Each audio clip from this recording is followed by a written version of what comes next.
Okay, hi everybody. Thanks for coming today. I'm super happy to have Rachel Margolis here today from University of Western Ontario in London, Ontario, about halfway between Detroit and Toronto, if you care about geography. They have built an incredible sociology program there, including some of our PhD graduates who are there now, but all over the last 10 years, folks like Rachel and another friend of mine, Anna Zedjakova, are there now, and it's just become one of the real powerhouse departments of sociology in the whole country of Canada. I got to know Rachel a bit 5 or so years ago. We worked on a paper together and found her kind of incredibly smart, got the big picture quick and funny and fun, and we've stayed in touch ever since. And so she's been wonderful to work with. A few years ago also I saw what I think may have been the best poster I ever saw at PAA was with you and Ashton. We got the poster. Yeah, you got the poster award, but that paper ended up to be published in PNAS and focuses on kinlessness among in the future in American society, and the people without parents, kids, and sometimes even siblings, and how that's going to continue to grow over the next 50 years or something like that. She's working on that now as well, kinlessness with an R01, also with Ashton Bergery, one of our graduates here. So the two of them together are looking at kinlessness across many countries throughout the world. I don't know how many, but it's a new project. Over the years, though, Rachel has worked on family demography and issues of health and gender and social policy. And her CV is stunning. And so I think we're super fortunate to have her here today. And she's going to be talking about social policy change and what that may mean for union stability. So, Rachel. Okay, thanks so much for that introduction. I'm very happy to be here. I also feel like all of you are kind of my kin because my co-author Ashton is sort of like my academic brother or maybe husband in a weird way. And so I feel like my in-laws are here and other kin relations. So thank you for having me. I'm going to be presenting some work on a project about parental benefits in Canada. I find this to be a really interesting case because Canada is sort of like the US in so many ways, but it's sort of like Europe, and it's really a unique country. And so I think we can draw a lot of interesting lessons from it. And so I'm going to be talking about the effects of some policy extensions in Canada on families broadly, on outcomes that policies actually didn't even try to affect at all. Okay? So how does this work? Where do I have to point it? I think you use the stick. Are you trying to do you want the laser pointer or the? I just want to move the slide forward. Oh, yeah. There should be a little arrow. Yeah. So every once in a while we have to go back here. Oh. Now try it. Okay, there we go. Okay, very good. So this project is really framed within the gender revolution. And by the gender revolution, I mean this first set of changes where women move from the home into the labor market. And then there's this second phase of the gender revolution where men move into sharing equal roles of care work and housework.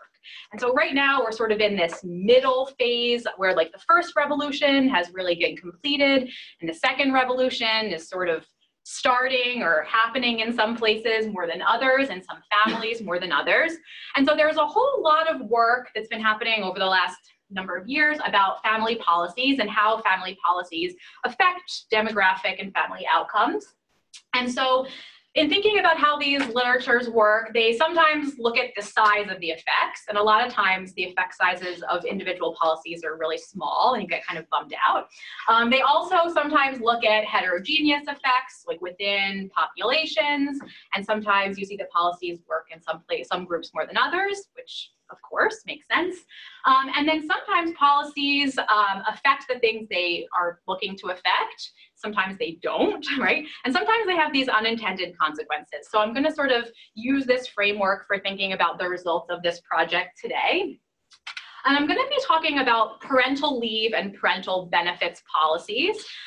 These are policies that were designed to really get the first phase of the gender revolution moving, right? To get women to come back to work after having a baby, to allow families to really balance work and family. But the new sort of revolutions of these policies are really aimed at the second phase of the gender revolution, because they have these gender equality focused design, which is really interesting. And so the reason why I'm looking at this at all is that in thinking about the broad effects of how these family policies work, we can really get important insight about how the gender revolution is playing out in the great country of Canada, in the Great North, and it also has some useful insights for the United States and other kinds of contexts. So I'm going to start out by talking about what parental benefits policies are, because I know that we're in the United States when we're such crap policies, right? So let's talk about what these things are really designed to do. So they are aimed to facilitate new parents staying home with an infant for some amount of time, and they're designed to increase the labor supply of women. This is really the broad outcome of these policies, like get women back to work so they don't leave the labor force when they want to have a child. They offer job protection so that you can't be fired for having a child. Great, okay. Some of them offer some financial support. So today I'm going to be talking about paid parental benefits, not like, FMLA, which is unpaid only for some people. And these policies help new parents manage jobs and infant care. And they've also been shown to have lots of positive benefits on child health. So parents are more likely to bring their kids for well baby visits, to keep their kids' vaccinations up to date. It sort of helps breastfeeding in some situations. So lots of nice benefits for kids. Now, some of these parental benefits policies are focused on gender equality. Okay, and these kinds of policies are useful because the transition to parenthood is a really tough time for people. Okay, Miko and I have a paper that finds that parental life satisfaction goes like way down when people have a child, and then it comes up for most groups. Okay, but this is like a big transition, and qualitative research has found that the transition to parenthood is a time when often couples that are egalitarian in nature become more traditional. Right? And this is because it's usually the woman in heterosexual couples who's like having the child and is able to nurse and needs time to recover from childbearing. So this is a really tough time. And these kinds of gender equality focused benefits can help engage both men and women in childbearing, okay, by having time for moms and time for dads. And among couples for whom egalitarianism is important, this could also have the potential to improve relationship quality among new parents, okay? And research has found that one of the main reasons for marital satisfaction decline over the transition to parenthood is that people become more traditional, and that makes them unhappy. And so these policies are not necessarily focused around keeping couples together, because policymakers often are weird about policies that are aimed to affect marriage or divorce, but they're designed to engage both men and women in childbearing. So I'm going to be talking about 3 different kinds of leave today. Maternity leave is what I'm going to refer to, which is weeks designed for the mother only, okay? Then there's parental leave, which is leave to be shared between parents, okay? And lots of countries have weeks of leave that can be shared, and in a lot of places, most of this time is taken by women, and we can talk about the different reasons for that if they're not obvious. And then paternity leave is leave that's designated for fathers only, okay? So this is statutory leave either around the birth, which is usually short, so like a surprising number of countries have paid leave around the birth for fathers. And then there's also leave that can be taken later. And often countries are flexible in when that leave happens. So in Sweden, I think it can be taken until kids are 11, right? They're quite old. Okay. Now I'm going to talk about some examples of gender equality focused parental benefits. The first country to institute something like this was Norway, and in the early 90s they said, okay, we already have pretty generous benefits for mom and benefits that parents can share, but what we're going to do is we're going to have 2 weeks around the birth for dads to stay home that are paid, and then an additional 15 weeks that's called the dad's quota. So it's weeks that are just reserved for men that the women can't take, and it gives them time to be like the sole parent. And so these are sometimes, mostly men use these when the mom has gone back to work, but sometimes it happens at another time also. So Sweden followed suit, not wanting Norway to be the most progressive in 1995. And they started this program then, and it's been extended various times. So I think the most recent period is like 3 months that's just reserved for dads in Sweden. Iceland has another really progressive policy that they implemented in 2001, and it's been extended a bunch of times. And now they have 3 months of leave reserved for the mom, 3 months for the dad, and 3 months to share. I met some parental leave expert from Iceland, and she said that they're moving towards having just weeks for mom and dad. They're going to sort of get rid of the shared benefit, but like apparently it's not happening yet. And then the policy I'm going to talk about today is in Quebec, a province, a French-speaking province in Canada. And in 2006, they implemented their own parental benefits package, which I'll talk about. And that had 5 weeks of leave reserved for dads. Okay, now we can talk later about like whether 5 weeks is a lot or a little, but it's some number of weeks like just for dads. And then in March, actually on St. Patrick's Day of 2019, Canada implemented these 5 weeks across the whole country. Okay, so now there's special 5 weeks available for dad as long as the benefits are shared. So this only applies to men and women who are eligible, who have been working before the birth. Okay, so these are some nice examples here. Now, all of these policies have been shown to increase the use of parental benefits among dads. So these policies that reserve weeks, they work, okay? They work very well in getting dads to use these benefits. And in most of the contexts, in all of them except for Germany, actually, the policies have been shown to increase dads' involvement with kids. So not only are they taking weeks off, they're not just like sitting on the couch, they're spending more solo time with kids, they're more involved in housework and care work across all of these different contexts. You guys can feel free to interrupt me if you have anything to ask. Okay, we're good? All right. Okay, so in thinking about this policy, my co-authors and I have studied a few different effects of this Quebec extension. We've looked at how these different parental benefits extensions have affected the use of leave, the sharing of leave between parents. We've studied how high and low income couples share leave differently. And for this paper, we wanted to know if this policy actually improved people's relationships. But because we can't ask people about their relationships, we could look at whether the couples stay together or not, because that's like a pretty good indicator of whether their relationship is good or pretty bad. So we're going to think back to our theory classes from graduate school, and this is the first paper that I'm like citing Parsons in, I think maybe ever, so this will be fun. So we're going to use 2 theoretical positions to think about why this policy that affects men's involvement in childbearing might affect unions, okay, might affect whether people stay together or not. So the first position I'm going to talk about is what we're calling the traditionalist position. And this argument is that specialization between, of spouses will promote social integration and union stability, okay? So people having separate spheres is going to keep that relationship stronger. And so we can go back to Durkheim, like many years ago, and his idea of organic solidarity was really for thinking about the division of labor in society, but he uses this idea of interdependence between the sexes to think about why this might promote union stability. So he argues that men and women being good at different things actually keeps the social order sort of stable, okay?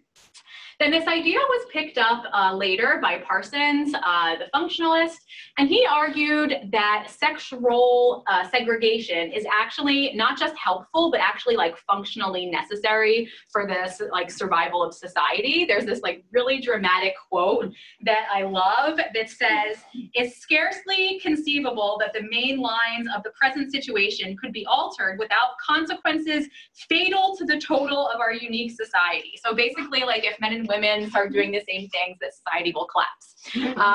Okay, so there's Parsons here. And then this idea was picked up in a little bit of a different form by Becker, the economist, who argues that there are these gains to marriage that are strong when couples are good at different things, and that people are going to get less utility from marriage if they start being able to do everything. So like if husbands can cook and work, like he's not gonna need a wife anymore, okay? So all of this together gives way to two potential mechanisms, okay? So two mechanisms by which this policy might actually make couples less stable, because it's encouraging people to have similar roles.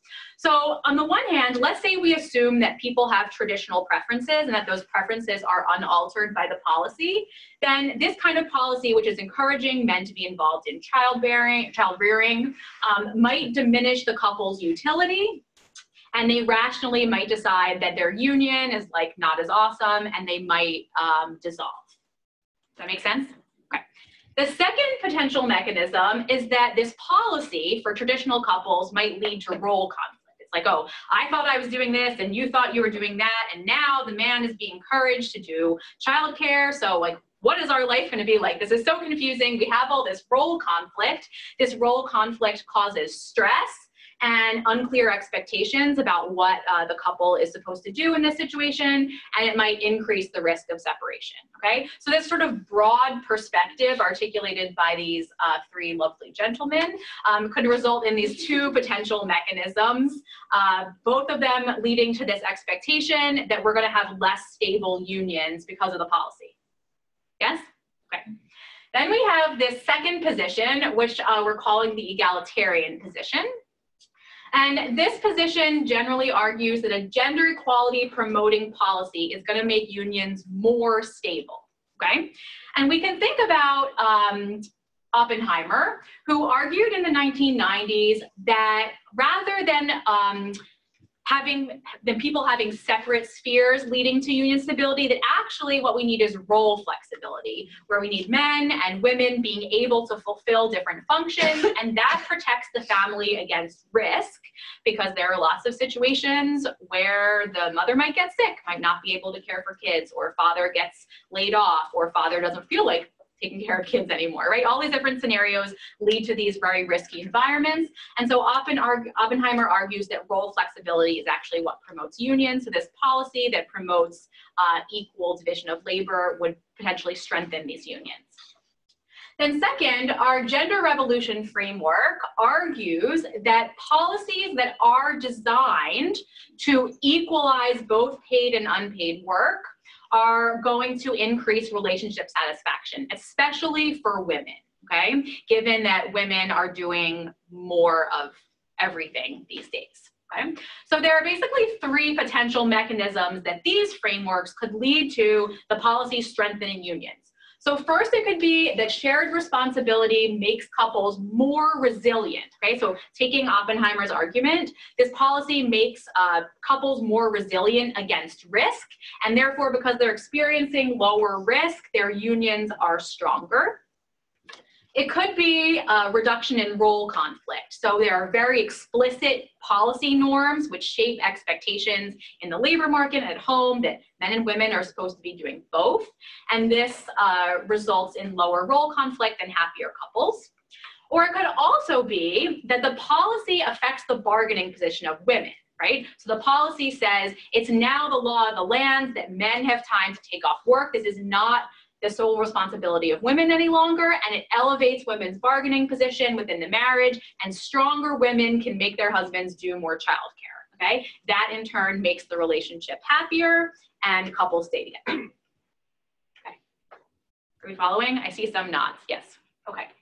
Cool. Then we can also think that these two mechanisms, our sort of traditional framework and our egalitarian framework, might be more important for some subgroups than others. So in our paper, we're going to look at the heterogeneous effects of this policy on union dissolution. And so the traditional perspective, which says that this policy is going to increase union dissolution, might be strongest in traditional couples. Okay, so everyone's like thinking about a traditional couple in their head that they know right now. And these couples might be couples where men are the earners and women are staying at home. Maybe this policy would lead to more role conflict in these types of families. We could also imagine this, that in Canada, immigrant families tend to be more conservative socially, so maybe this would play out more in immigrant families. One measure that we use for gender inequality in families is the age gap between spouses. So potentially in couples with large age gaps, we might see this perspective playing out more. And also for older cohorts, potentially, because social change is happening through cohort replacement. Okay, yes? Clarification, what are the dominant immigrant streams in Canada? Like which? Yeah, Sikhs from South Asia, lots of immigrants from China, and rich immigrants from other countries, because there's an economic-based immigration policy, actually sort of like what Trump wants, which is kind of another situation we could talk about. Okay, then we have an egalitarian perspective, and this argues that this policy is going to decrease union dissolution.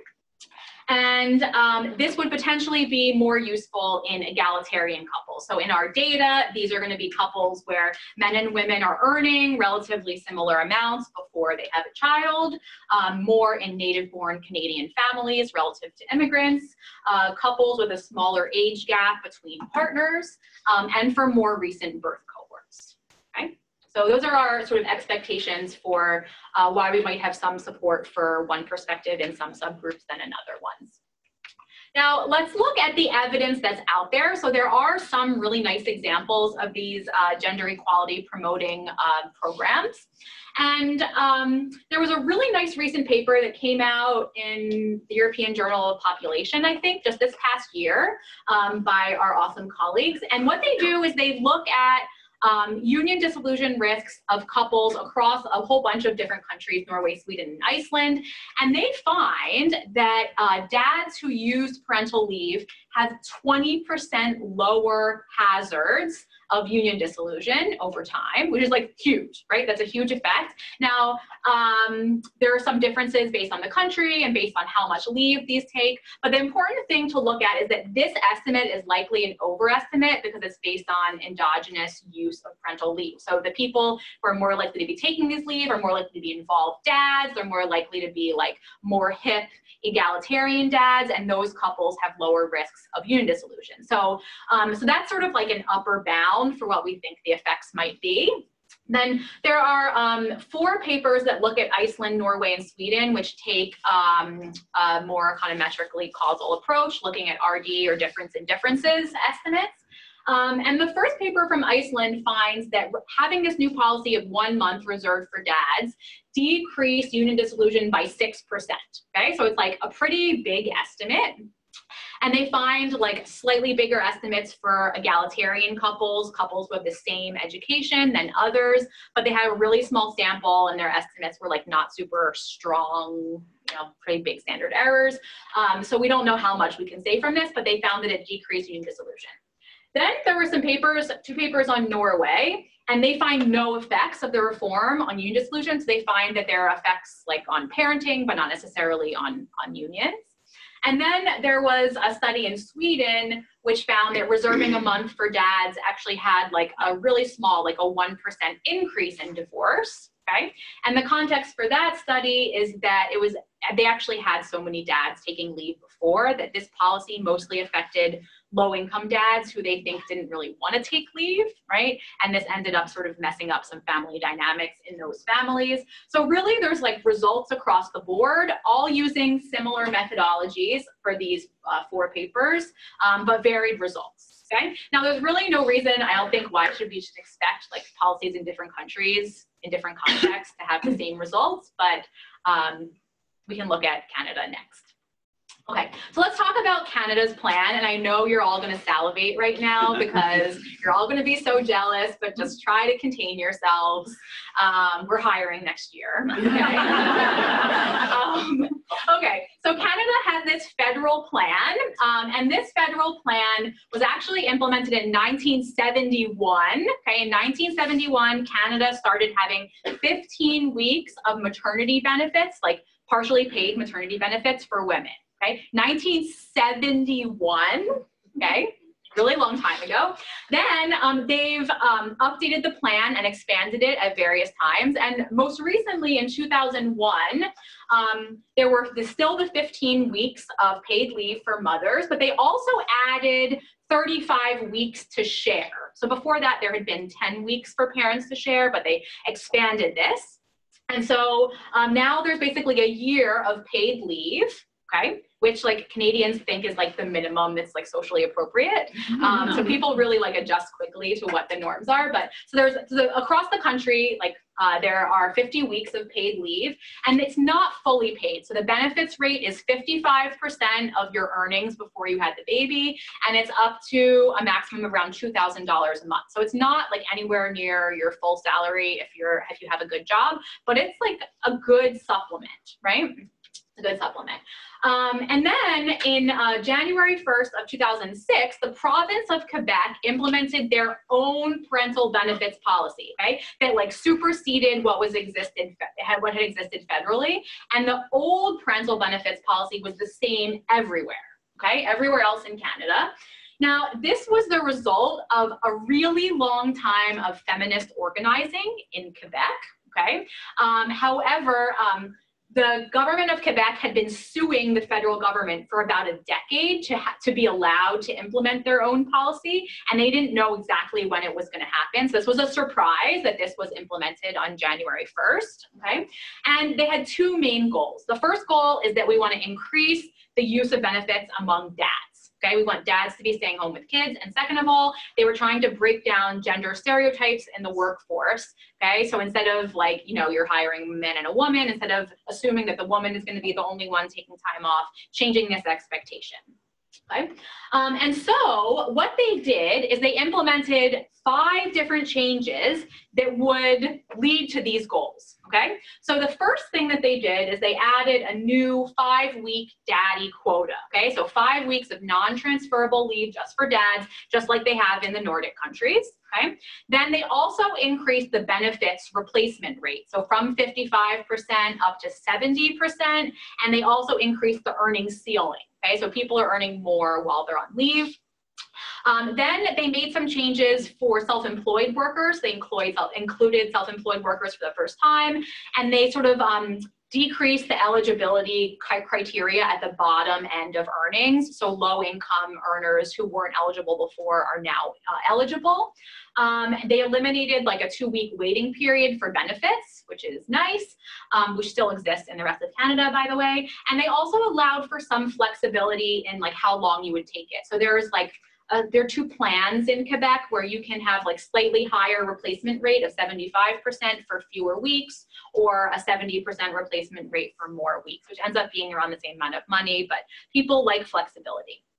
Okay, so as you can see here, in 2006, there was a huge jump in the percentage of men using benefits. So these are new dads, percentage of new fathers using parental benefits. So in the rest of Canada, there was no change because there's no policy change, right? Even like dads aren't more likely to take parental leave in Ontario because the Quebec men are doing it. It's like, no, not relevant, okay? So 0 change in the rest of Canada and a huge increase across a really wide population group, okay?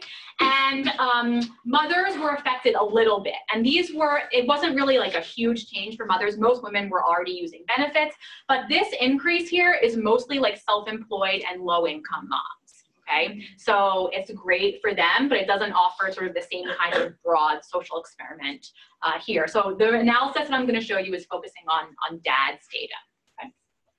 All right, so my research questions for today are, number 1, how did Quebec's 2006 parental benefits extension affect union stability? And we're going to look at this using 2 different methods. We're going to first think about it from the policymaker's perspective, like what is the effect of this policy on the rate of union dissolution? And then second, we're going to think about it from the individual's perspective with a local average treatment effect. Think, what is the effect of someone actually like using parental benefits on their own risk of union dissolution?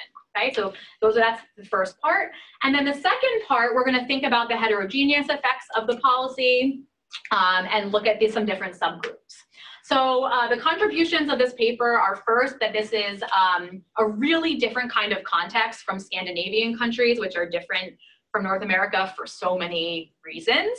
And second, we're gonna really be able to look at some of these mechanisms and think about the theoretical contribution because we have really detailed data. We're looking at the whole population of people who are having kids.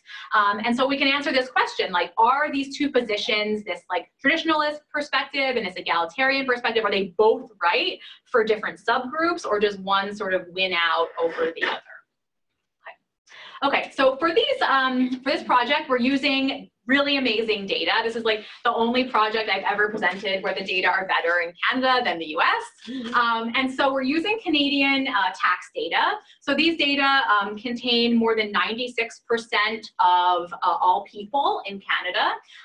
And since 2005, there's really high coverage of newborns because in 2005, they started a universal childcare benefit, which gives free money to all people with kids under the age of 16, okay? So we have really high coverage of newborns, so we feel pretty happy about that. And these are also linked to employer data, and so we know whether people are on leave from their jobs because of parental leave, and we know whether they're reporting income on their taxes from being on parental leave. Okay, and so these are population level longitudinal data where we're following people over a 9-year period, and really, really large, so we can examine lots of different subgroups that we wouldn't be able to know about in other data sets.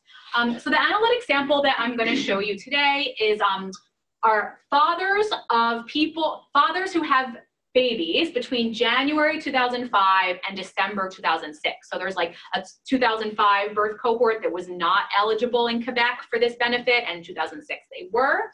And we're gonna look at married or cohabiting parents who had the same partner in the pre-birth year and the birth year. Okay, so you had to have been like with that person in your taxes, which you report cohabiting or married, for at least 2 years.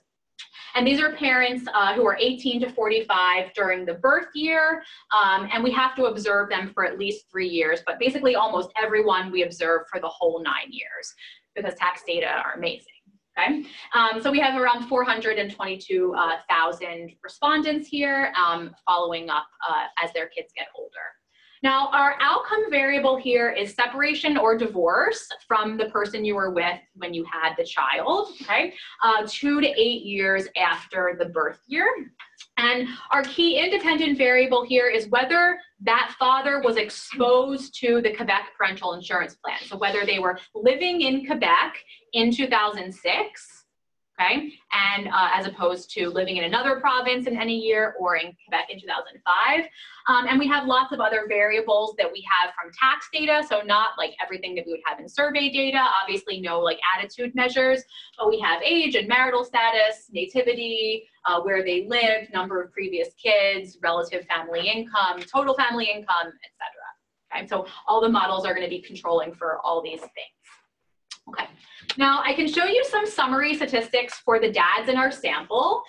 You can see that Canadians have babies later than Americans, number one, okay? You can see that in Quebec, people are way less likely to be legally married because non-marital cohabitation is like a very popular thing in Quebec. And that separation rates are not that low, okay? As people with young kids know, people start to get divorced after a few years. And you can see that in these data, where you can see that separation rates in Quebec and the rest of Canada increase over time. Separation rates are also higher in Quebec as unions are less stable there, which I think is just because people are so much sexier in Quebec than the rest of Canada. But you can argue about the mechanisms there. And you can see some sort of basic descriptive evidence that it looks like after the reform in Quebec, union dissolution rates are a little bit lower, and that there was really no change in the rest of Canada. Okay, so first I'm going to answer the first question, which is how did Quebec's 2006 parental benefits policy affect union stability? First, we're going to take a difference in differences approach, and we're going to look at differences between those who benefited from QPIP compared to those who did not. So we're assuming no selection in and out of the treatment group. People don't really move provinces very often, and there's not a lot of self-selecting into fertility. We were going to write a paper about the effects of QPIP on fertility, but the effects are zero, basically. They're like slightly positive, but like in magnitude, it's like basically zero, okay? Okay, and then this method also assumes parallel trends in union dissolution across the different provinces, which I'll show you in a second. And so our model is really looking at the interaction term between being in Quebec in 2006 as opposed to 2005, being exposed to QPIP, net of all of these other controls that we have in our model. Okay. So here is my slide, which shows parallel trends in union dissolution across these two different groups, Quebec and the rest of Canada. Now I will show you my results. Okay, so we find that fathers who are exposed to QPIP, okay, are 0.5 percentage points less likely to be separated or divorced 5 years after birth, okay? Now, to put this number into context, the average separation rate for our sample is 8.5% of couples are separated after 5 years. And so this decrease of 0.5 percentage points is about a 6% reduction in divorce rates. Okay, so you can think about whether that's big or not, but basically like hardly any interventions that we have affect divorce. Okay, so this is like kind of equivalent to basically like giving people like $20,000 of income. It's like quite a big effect because so many things do zero to affect divorce. Okay, so that's our Diff-in-Diff estimate for 5 years. That 5 years. If we want to see how that evolves over time, okay, you can see that. So here's the estimate I just showed you right here of half of a percentage point after 5 years, and you can see that the effect size is negative for all of these years, but it becomes not significant at years 6, 7, or 8. So the answer to the first question is that yes, this policy and people exposed, well, okay, the policy decreased separation rates by half a percentage point, by decreased them by about 6%, okay? And that effect lasts for about 5 years. Okay, then the second part of this question is asking this from the policy, from like the individual's perspective. So that exposure result is based on the whole population, but we know that QPIP affected some people more than others. So now we're going to estimate the local average treatment effect, so the effect of on union dissolution of actually using leave. And so we have a two-stage instrumental variables approach here, where the first stage is predicting whether dads are going to be using leave, okay? And the second stage is using that predicted probability of using leave on union dissolution, okay? And both of these models control for all of our controls here. And then we're going to use this local average treatment effect to not just look at sort of the overall effects, but the heterogeneous effects. So the results from this second part here are that the stage 1 estimate is basically that QPIP increased the take-up rate by around 42 percentage points, and the F statistic is really high. This is like a very, very strong effect at the first stage. And our second stage estimate shows that the effect is negative 1.4 percentage points. That's almost 3 times the effect of our Diff-in-Diff estimate, which makes sense because basically this estimate is like just dividing the first estimate by the first stage regression. They're like mathematically related to each other. So this is like quite a big effect. And we can also see this evolve over time in the same way that the Diff-in-Diff estimates evolve over time, where basically this negative effect on divorce lasts through year 5 and then it becomes insignificant. Okay.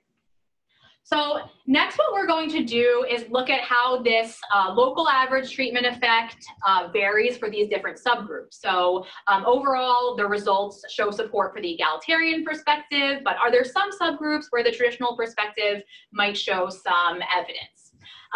Okay, so our hypotheses here would be that the traditional perspective would be more effective in more traditional unions, and that the egalitarian perspective would be stronger in egalitarian unions. And so I'm going to show you like sort of a summary table because I don't like showing like 100 numbers. So basically I'm going to show results for different subgroups here. So we have relative earnings before the child was born, nativity of the parents, age gap between the partners, and age of the father. And if we find like evidence for more traditional couples, it'll go in that column, and for more egalitarian couples in the right column. So in couples where the man earns all of the money, we find no significant effect, okay? So there's like a slightly positive, there's a positive effect size, but it's not significant. This is a really small percentage of couples in Canada. It's like 3% of couples, okay? So we don't find support for the traditional perspective here, but we find pretty nice evidence of a really big effect size of a 2 percentage point decrease in union dissolution for the most egalitarian couples where both men and women are earning 40 to 60% before the child is born, okay? Then for nativity, we find no effects for foreign-born dads, but we find a negative 1.3% decline in divorce for native-born dads. We find no effects for 3+ age year gaps, but we find some decline in for the egalitarian couples with a small age group, but not when we're controlling also for other measures of gender equality. The effect comes out more if we're not also controlling for relative earnings. So we can, think about that different ways. Yes, Barbara. So I'm wondering, this age gap, it can be either way? It can be either way. Usually, okay. in almost all the couples, like the man is older. We've also looked at it like with a special subgroup for women older, but it was just so small that we couldn't really see anything. Yeah. Yeah. And then for age of the father, we find no effects for like the oldest dads and also no effects for really, really young dads, like less than 25. But we find negative effects on union dissolution for dads who are in their late 20s and early 30s. So overall, we find more support for our egalitarian position for a lot of these subgroups, which we also found overall for the population, and like zero support for the traditionalist perspective, which actually I was not really expecting. I thought we would sort of find a mixed bag, but it turns out that the egalitarian perspective is winning out in Canada. Yay. Okay, so we have some limitations with our project. But I think there are some cool things to think about. So the more recent policy in March of 2019 added 5 weeks for dad without affecting the earnings replacement rate, okay? So like for policy buffs that really want to know whether it's one thing or the other, we'll be able to disentangle those two things by looking at the effects of this in the future. My postdoc who's working on these data, Eugene Choi, got like really mad at some point because we couldn't disentangle these two effects. And it's like, well, the feminists weren't trying to disentangle the effects. The feminists were trying to get dads to take leave, right? And research shows that dads are most likely to take leave when there's weeks reserved for them and it's highly paid, right? So the policy sort of involved both those things, but we can't really disentangle a lot of the mechanisms, even though we've tried due to reviewers. Okay, so then second, like we have a local average treatment effect, but we don't really know about the non-compliers, so we don't really know about what would get them to take leave, if anything would. We've also done some comparable analysis for mothers, but it's a much weaker instrument for mothers because most women were already using maternity benefits in Canada. So really this is like a policy that affected a very small subgroup of mothers in Quebec. And then we've done some other heterogeneous analysis, such as for like marital status and some other things. We found that those things didn't really matter. But we can't measure like education because we have tax data and no one reports their education and their tax data. Okay, so let's wrap up, right? A couple of slides? Yeah. Okay, so right now we're in the middle of these two phases of the gender revolution. We recently had Paula England come to our department and talk about sort of how the gender revolution is still stalled. It was stalled in the 90s when she wrote that paper, and it's still stalled. And we can think about Kathleen Gerson's work on this unfinished revolution. And this revolution can be affected by policy. Right? And so not only are norms shifting just through cohort replacement, but that actually this paper is evidence that in a North American context, these policies can actually seem to make unions happier and more stable in a really significant way.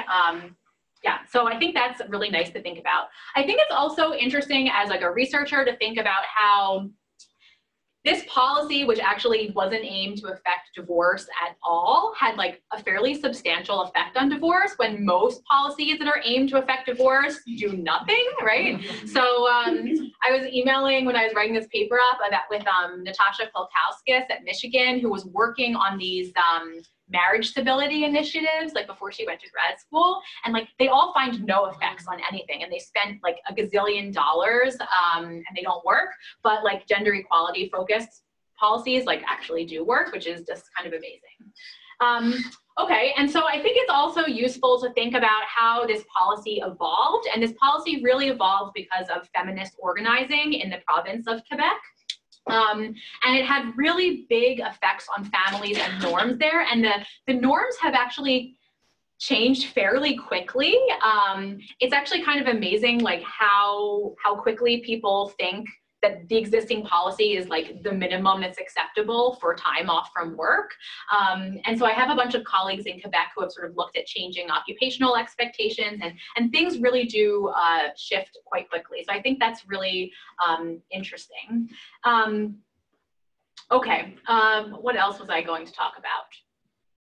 Okay, now I think in terms of theory, I think this analysis adds a lot to this gender revolution framework, where I think a lot of the earlier evidence has focused on Europe, and I think we can try and think about how these policies might look different in North America, how people might respond differently in North America.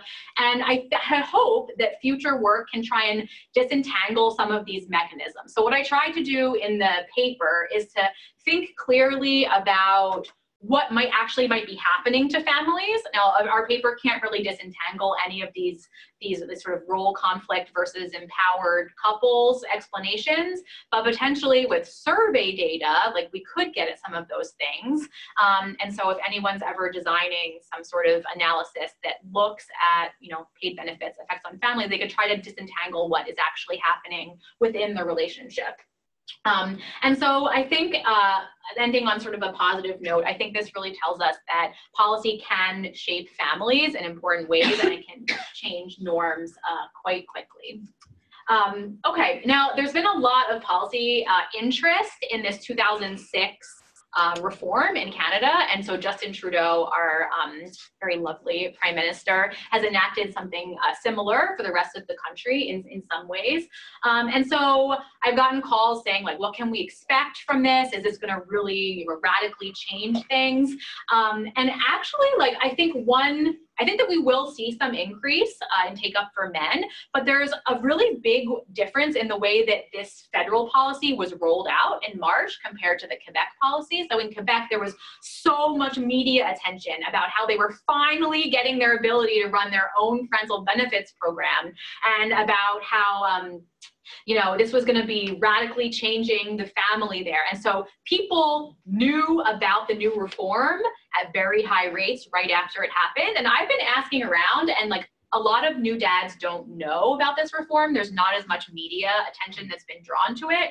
And so there are different theories about why that is, and I'm not really sure. But we will be able to sort of look at how this affects the whole rest of the country in a couple years with some new tax data. Okay, so I'm happy to talk about these other things in question and answer, but my researchers, my collaborators and I have been looking at some other effects of these policies. We've been looking at earnings trajectories of moms and dads and families. We've been looking at fertility, where there's like hardly any effect. We've been looking at return to work and precarious work and self-employed work among new moms. And we've thought about working a little bit on employer characteristics and sort of norms shifting around parental leave, but we haven't done that yet. And I'm part of a group right now that's going to be working on better integrating childcare availability with parental leave. And this is something that our Prime Minister is putting a lot of weight on. He's doing gender-based analysis of every potential new policy. And so I'm part of a group of researchers, and we're going to be doing that with this. So it's really fun. Anyway, thank you very much, everyone, for being here.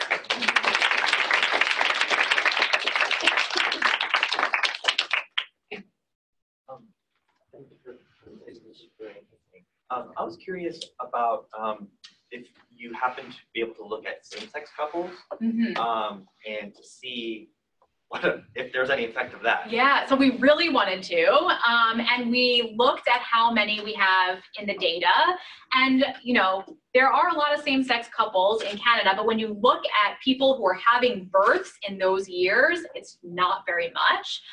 Same-sex marriage was legalized in Canada in 2005, and there were, I can't remember the numbers, there were very few same-sex couples who we could have included. Also, when we started this paper, we were sort of interested in like a lot of the heterosexual dynamics, so we decided to leave them out, but I think there were like 25 or something, like very, very few. Yeah, yes?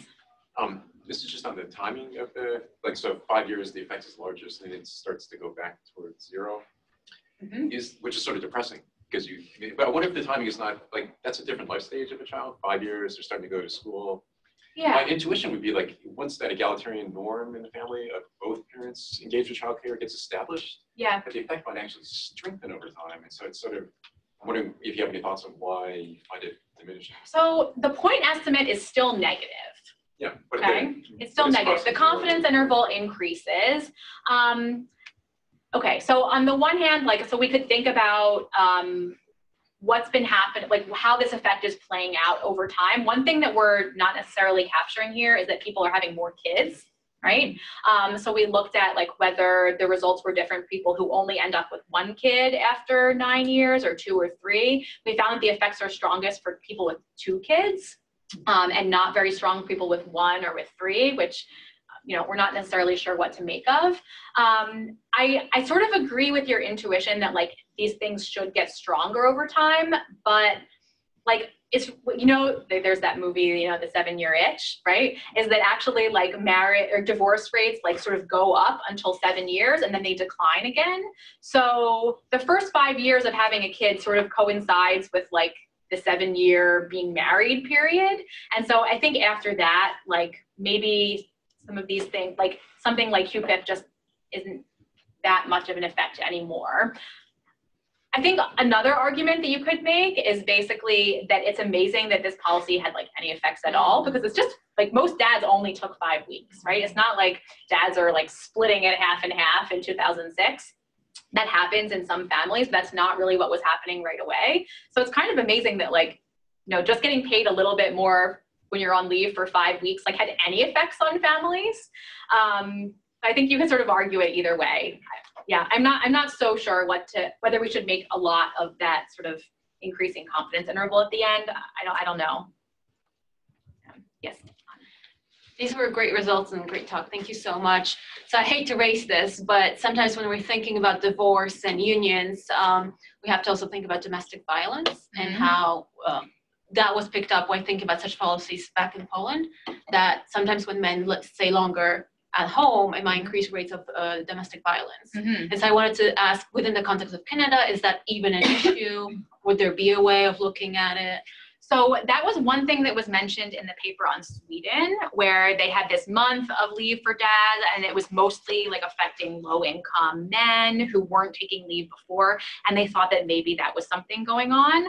I don't know if that's something that's going on in Canada, but we surely can't measure with tax data. Yeah, so you know, there are all sorts of dynamics that we can't measure with this, but with surveys, you maybe could, or maybe other administrative data that could be linked. Could they be linked? Is there, I don't know if there even is a registry of like. I don't know. It's not something I've studied. Yeah, yes. I just had a question about your outcome. So I noticed you use like separation and divorce sort of interchangeably. Yeah. So can you like, I'm not super familiar with what that like legally looks like in Canada, but what the like cut point was for that in the data. So in Canada, when you file taxes, the taxes are only based on your own income, not your household income. Okay. And if you are in a common law relationship, like a cohabiting relationship with someone, or married to them, you have to put that person's social insurance number on your taxes, okay? Because it matters for some benefits, like for children's benefits are sort of shared between parents sometimes. So we know from that whether people have a partner or not. And some of those, we're treating all partners, whether they're married or not, as in a union, okay? And so we're looking at whether people who are in a union, in a common law cohabiting or marital union in the year before the birth and the birth are together or not together according to their taxes in all those remaining years, right? So what that would look like is, you know, my non-marital partner and I filing our numbers together in taxes the year before a baby, the year of a baby, maybe the year after, and then we're not filing together the next year. Okay, so I don't put his number on, and even though you're sort of file your taxes individually, whether you would say that you're not with that person, and you would say that. So we've looked a little bit about like how we're measuring separation and divorce in the tax data as sort of like a precursor for whether we could do this paper, and that turned into its own paper. It came out in Demographic Research in a couple weeks ago, and it looks at how divorce is changing in Canada. Turns out the divorce rate's declining in Canada, about half what it is in the US. But we did some tests with that paper to figure out like what was the best way to measure divorce for this paper. Of course, this paper takes forever, and that paper goes through faster, right? So does that answer your question about like how we're measuring it? Yes.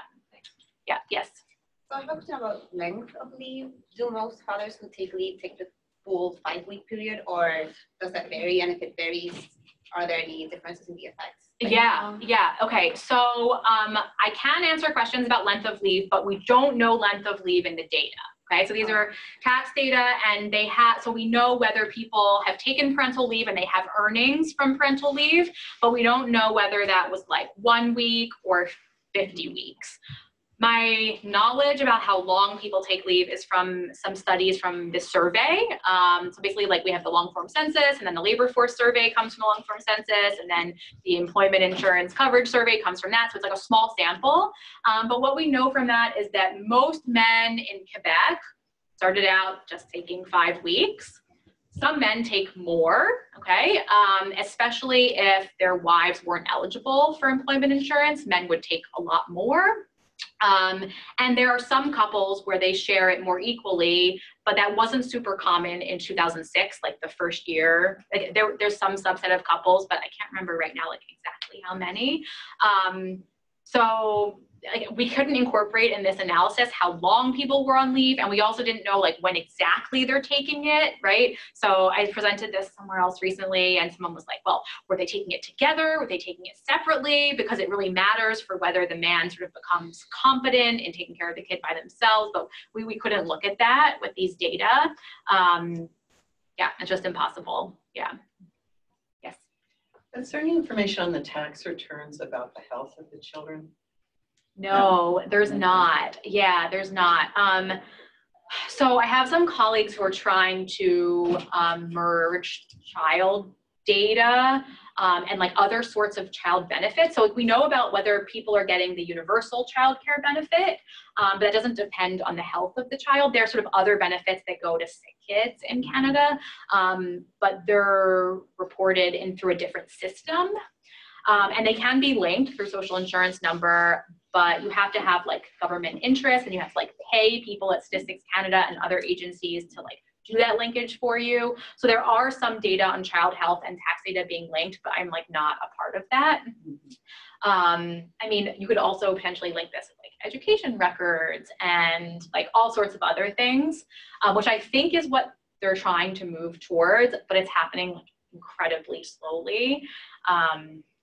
I just asked because it would be, when a child is really ill, the ability of a parent to be able to take that leave is huge, but it itself is a big pressure on the marriage. So actually that's a separate kind of employment insurance. So there are extra weeks of employment insurance if your kid is really sick.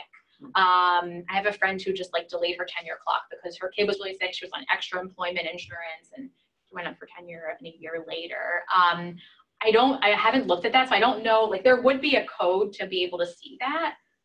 But I'm not sure. I could look.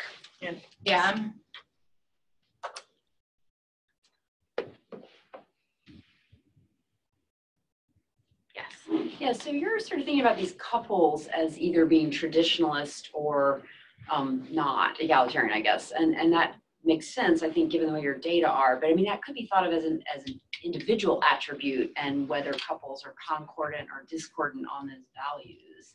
Right. So I'm just wondering if you, I mean, it seems intuitively to me that might, the policy might have the biggest impact for couples who are discordant in terms of whether they want egalitarian set of things or not. Yeah. But I wonder if you thought at all about that, and survey data would help with that. But. So like when we started thinking about the heterogeneous analysis, we were like, okay, what can we measure about these people? Like we hardly have any variables, right? Yeah. So what we decided is like, the main unit of analysis is the dad, right? The dad's data, but then we have data on his partner over time. So like these relative measures, like relative age and relative earnings, were sort of the best that we could come up with given the data that we had, right? Like we don't have any attitude measures, right? We don't have any like time use measures. Well, I'm just thinking more like even from your theoretical perspective, if you have any sense of when couples disagree about what the arrangement should be, how does this policy affect theoretically sort of how that plays out? Yeah, I mean, you're right. So one thing that we've talked about is that you have a couple where like they sort of are egalitarian at first.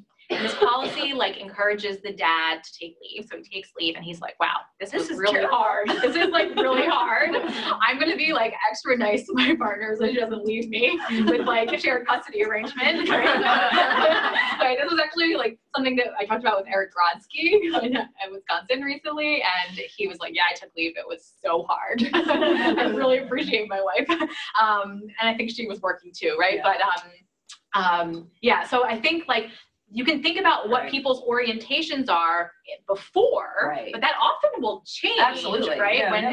And so you would have to have like pretty detailed data to think about like how people's orientations evolve, right? Well, and you might see different effects for the first child and the second child. The second child, yeah, okay, it's true. Yeah, I'm sorry. I wish I had like a better answer here. Yes. Question. Yeah. Oh, I was just going to ask about like intergenerational family structures and whether you had, whether there was any information on whether there were grandparents or like intergenerational people living in the household, and if that changes uptake of the policy for men, but also maybe indicative of like you may have more egalitarian norms, but your intergenerational like grandparents or in-laws who are living in the house have more traditionalist norms, and if that. Yeah, so we looked at that, and we looked at whether there were other adults in the census family, and we found that that was more likely the case in immigrant families, and we still didn't find any effects among those groups. Either way, like no positive or negative. Take-up rates for men and immigrant men are quite low in Canada and in Quebec. And they're likely to bring over sort of a grandparent with them or later on. And surely that person is helping and those dynamics are different, but we couldn't really like model a whole lot other than like whether there were other adults. And of course we don't know whether they're helping or need help, and these things are hard. Yeah. Okay, I want to thank Rachel for a wonderful talk. And